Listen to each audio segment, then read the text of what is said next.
While I was in a hospital bed after a car accident, unable to attend a single board meeting, my father issued 10,000 new shares in our family company and cut my ownership from 40% down to almost nothing. I found out 3 weeks later, the day I finally checked my email again. My grandfather built that company, a regional auto parts distributor, 4 warehouses, decades of contracts. When he passed, he split it 3 ways: 40% to my father, 40% to me, 20% to my aunt. I'd worked there since I was 22. I knew every supplier by name. Then the accident happened. 3 months in recovery, no laptop, no meetings, just physical therapy and silence. That's when the email arrived from our accountant, a routine CC on a document I almost deleted without reading, a shareholder filing. New shares issued, my percentage, recalculated, 40%, down to 6. I called the accountant immediately. He sounded uncomfortable before I even asked the question. Your father called a special board vote, he said, while you were still in the hospital. A vote requires every shareholder's signature to approve new shares. That was written into the company's original bylaws, the ones my grandfather drafted himself, specifically so no one could be diluted out without their knowledge. I asked him one question: whose signature was on my form? Long pause. Then he said, yours. I never signed anything in that hospital bed. I could barely hold a pen. I drove straight to the corporate filing office the next morning, still limping from the accident. The proxy form was right there in the file. My name, my signature, a signature I had never made. I hired a forensic document examiner that same week, someone who specializes in exactly this. She compared the signature against 6 years of contracts I'd actually signed. It took her 4 days. Then she called. I need to walk you through something, she said. I told her to just say it. The pressure points are wrong, she said.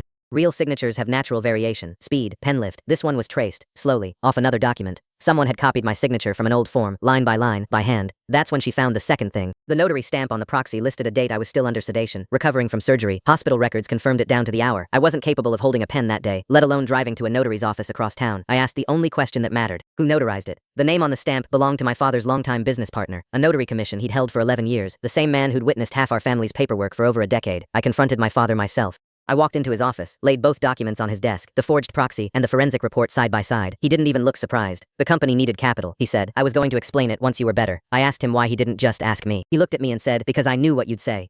I filed a shareholder lawsuit within the month, naming both my father and the notary. The state board revoked the notary's commission within weeks, once they reviewed the hospital's sedation records against his sworn stamp. Forged notarization carries criminal liability in addition to the civil case. My lawyer filed both. The court froze the new shares before they could be sold or transferred any further. A judge ordered a full audit of every filing tied to that vote, going back 3 years, just to be certain nothing else had quietly changed while I wasn't looking. Nothing else had. This was the only one. The case settled 8 months later. The fraudulent shares were voided completely. My ownership returned to exactly 40%, untouched, as if the vote had never happened. My father paid the legal costs in full, plus a settlement on top, to avoid a criminal referral against him personally. My aunt, the 20% shareholder who knew nothing about any of it, stopped speaking to my father almost immediately once the depositions became public record. I still own my 40%. I still show up to every board meeting now, in person, every single time. My father still runs day-to-day operations, but every filing that touches my shares requires my signature, verified in person, witnessed by a notary I chose myself. He's never tried it again.